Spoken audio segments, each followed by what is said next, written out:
आप सभी का स्वागत है सबलाइन क्लासेस में। हम देख रहे हैं आज आईसीटी यानी इंफॉर्मेशन एंड कम्युनिकेशन टेक्नोलॉजी। आज हमारा जो टॉपिक है वो है एफटीपी यानी फाइल ट्रांसफ़र प्रोटोकॉल। तो इससे पहले कई प्रोटोकॉल के बारे में हम चर्चा कर चुके हैं। तो आज हमारा जो टॉपिक रहेगा ये एफटीपी है। फुल फॉर्म अक्सर पूछ ली जाती है, इसलिए आपको याद रखनी है फाइल ट्रांसफ़र प्रोटोकॉल। और नाम से लग रहा है ट्रांसफ़र, तो कुछ ट्रांसफ़र होने वाली बात हो रही है। और मोस्टली प्रोटोकॉल काम भी ट्रांसफ़र लेवल पे ही करते हैं, किस तरीके से डाटा ट्रांसफ़र हो। तो आज हम बात करेंगे एफटीपी की। तो एफटीपी का उपयोग एक कंप्यूटर से दूसरे कंप्यूटर के बीच फाइल ट्रांसफ़र करने के लिए किया जाता है। एफटीपी का एक प्रकार का प्रोटोकॉल है जो कि दो सिस्टम के बीच फाइलों के आदान प्रदान करने के लिए सेट ऑफ रूल यानी कि कुछ नियमों को निर्धारित करता है। तो जाहिर सी बात है एफटीपी जो कि आज हमारी चर्चा का विषय है, फाइल को ट्रांसफ़र करता है। ऐसा नहीं है कि ये एकमात्र ऐसा प्रोटोकॉल है जो कि ऐसा करता है। कई ऐसे प्रोटोकॉल हैं जो फाइल ट्रांसफ़र में अपनी सहायता देते हैं। तो एफटीपी क्या करता है? तो एफटीपी जो है थोड़ा जो हैवी हमारी वेबसाइट होती हैं उसमें जो फाइल वगैरह ट्रांसफ़र होते हैं तो उसके लिए यूज़ होता है। मान लीजिए आप क्लाइंट हैं या यूज़र हैं। ये बात मैं पहले बता चुका हूँ। आप लोग यूज़र या क्लाइंट में कभी कंफ्यूज मत हुआ करिए। यूज़र या क्लाइंट लगभग एक ही बात होती है, ठीक है?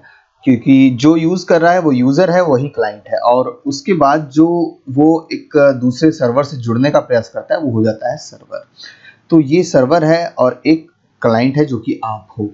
तो मान लीजिए आप कोई वेब पेज बनाते हैं, जैसे कि मान लीजिए किसी भी सोशल साइट का पेज देखते हैं, जैसे फेसबुक है या कोई बैंक की साइट है या कोई भी मार्केटिंग की साइट है, आप देख रहे हैं और आप कहते हैं कि हाँ मुझे भी अपनी बनानी है। तो आपको कुछ डाटा ऐसा होगा जो सर्वर पर लगाना ही लगाना पड़ेगा, वो जो डाटा होगा। अब मान लीजिए आप कोई मार्केटिंग में अपनी एक वेबसाइट बना के कुछ बेचना चाहते हैं, तो आप जिन चीज़ों को बेचना चाहते हैं उसकी फ़ोटो लगाएंगे कि नहीं लगाएंगे, है ना? कुछ चीज़ें लिंक डालेंगे, भाई कितने का है, क्या क्या खूबियाँ हैं। तो ये सब चीज़ें आपको एक सर्वर पे मेंटेन करनी पड़ेंगी और उसके बाद वो इंटरनेट से कोई भी उसको देख सकता है। तो जब कोई देखने जाएगा, किसी फिगर को डाउनलोड करेगा, मान लीजिए आपने एक पीडीएफ भी दे दी कि भाई आप अगर पीडीएफ भी चाहो तो वो भी डाउनलोड कर लो वगैरह वगैरह, ये सारी आपने फैसिलिटी अपनी वेबसाइट पे डाल रखी है। तो ये जो तरीका है एक सर्वर से क्लाइंट के बीच में जो फाइल पहुंचाने का, ये एफटीपी करता है। इसीलिए जो है फाइल ट्रांसफ़र जो है मेन काम होता है एफटीपी का।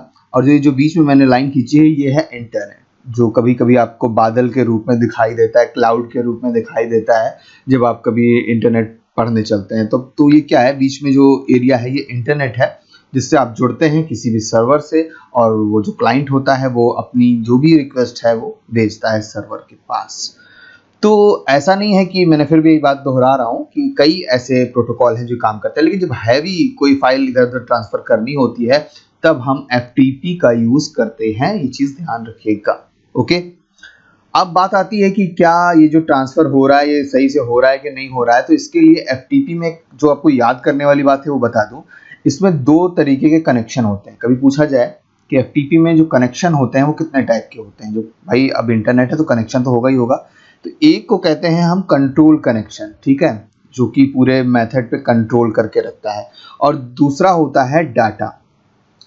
तो दो प्रकार के कनेक्शन हो गए, एक कंट्रोल कनेक्शन हो गया और दूसरा डाटा कनेक्शन हो गया। तो ये दो कनेक्शन है इसलिए क्योंकि एक जो पूरे मेथड को कंट्रोल कर रहा है और एक जो डाटा ट्रांसफ़र कर रहा है।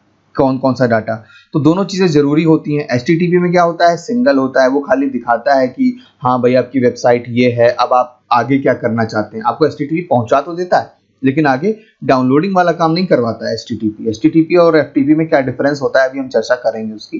तो फिलहाल ये चीज़ इतनी ज़रूरी थी जो मैंने आपको यहाँ बता दी, ठीक है।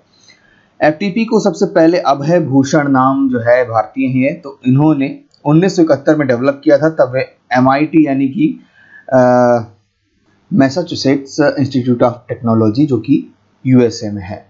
तो शुरुआत में इसका उपयोग जो है ARPANET नेटवर्क कंट्रोल प्रोग्राम यानी कि NCP पर सर्वर और कंप्यूटर के बीच सुरक्षित तरीके से फाइल ट्रांसफ़र करने के लिए किया जाता था।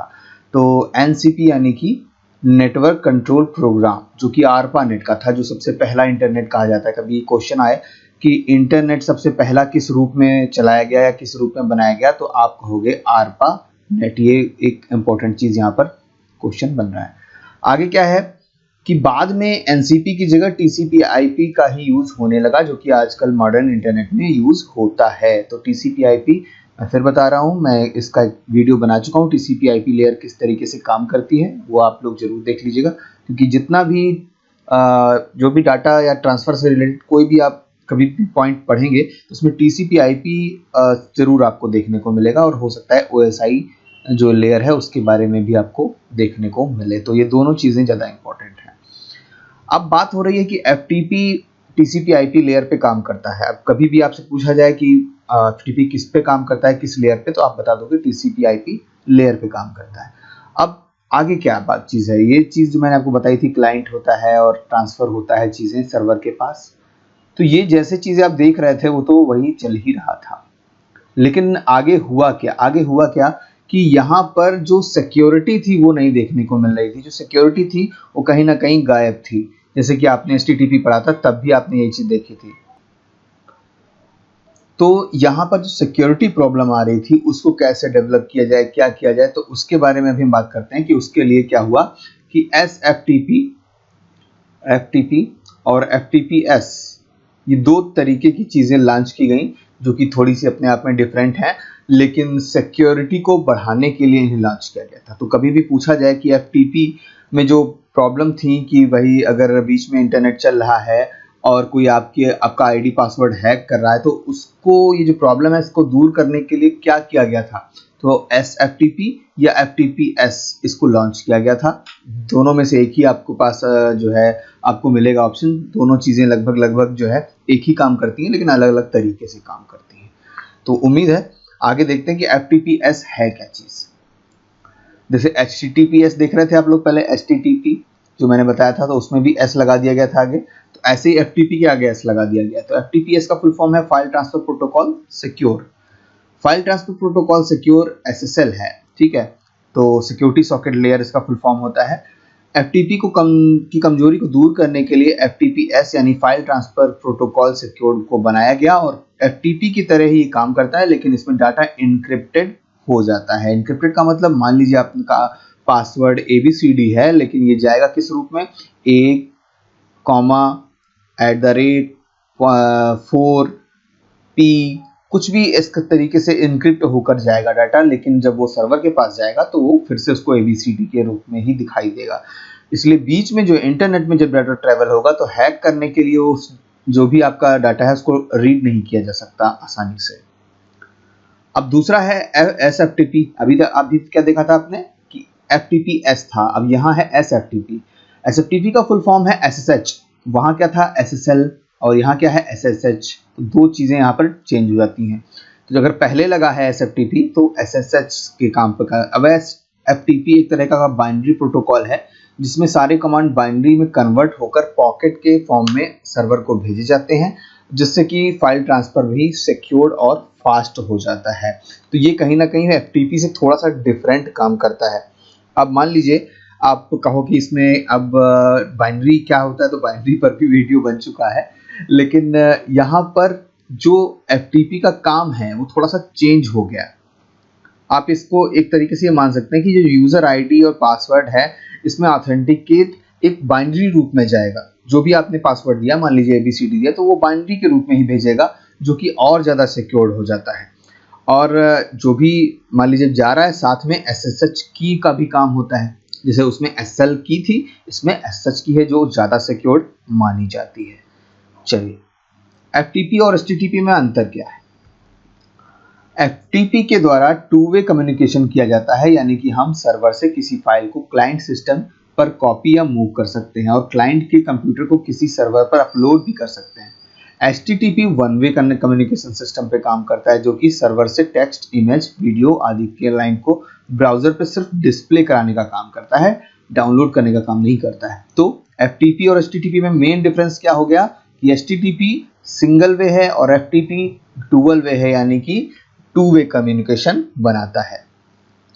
FTP के द्वारा यूजर सर्वर की डायरेक्ट स्ट्रक्चर को भी देख सकता है, जबकि HTTP में इसे हाइड किया जा सकता है। अब FTP के पास हाइड वाला जुगाड़ नहीं है, ये HTTP में हाइड किया जा सकता है। बड़े बड़े फाइल के ट्रांसफर FTP में ज़्यादा बेटर रहते हैं, जबकि छोटा डाटा ट्रांसफर करने के लिए HTTP ज़्यादा बेटर रहता है। तो कभी पूछा जाए कि हैवी डाटा जो है उसको ट्रेवल कराने के लिए कौन सा प्रोटोकॉल होना चाहिए, तो आपका आंसर होगा वहां पर FTP यानी कि फाइल ट्रांसफर प्रोटोकॉल।